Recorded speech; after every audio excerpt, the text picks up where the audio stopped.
Hey everyone, welcome back to the channel. As many of you know, Nvidia has released the new RTX 5000 series with the new RTX 5090 being the best consumer GPU on the market. They promise massive performance boost, but things aren't exactly as smooth as we would like. Concerns surrounds Nvidia new graphic cards, including a major issue affecting some of them, which is the power connectors melting and potentially burning out. Keep in mind this is something not new with Nvidia. So let's have a look at what's going on here.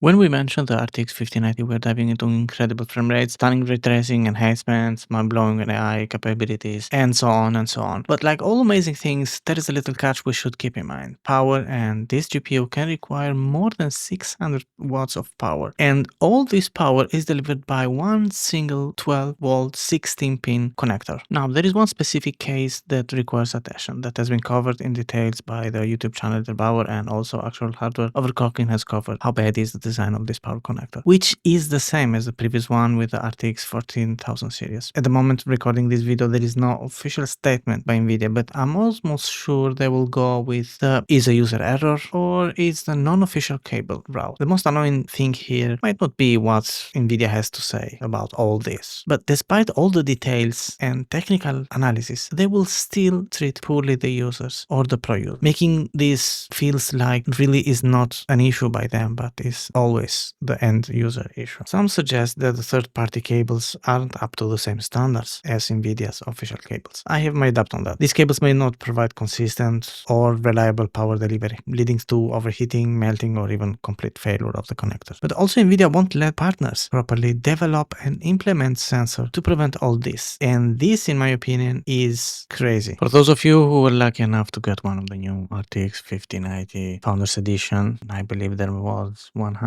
of them for a total. You should consider double checking your wiring, and if you have the chance, measure the power delivery or heating on those cables, including both the one that comes with the GPU or if you have some other cables. Because I'm not sure if this is related only to third-party cables. I believe it's also related to the original cables who comes with the 5090. So should you be worried about the RTX 5090 or other RTX 5000 series cards? Well, as always, it depends. If you're using the official Nvidia power cables and everything is properly installed, you should be okay theoretically. But if you have been using third-party cables or adapters, I would suggest to double check the setup and to ensure everything is connected properly and securely, and from time to time to measure and check if everything is okay. And this leads us to a bigger question. Will this be a problem moving forward with the new generation of GPUs? Will Nvidia ever fix this? Well, for sure they have to redesign all the power delivery and power connector. But there is one thing. They might not be interested in doing some research and development on this. The gaming or prosumer market is probably 10 or 20% of the global profit of Nvidia. And maybe they are not so much interested in finding new solutions. The fact that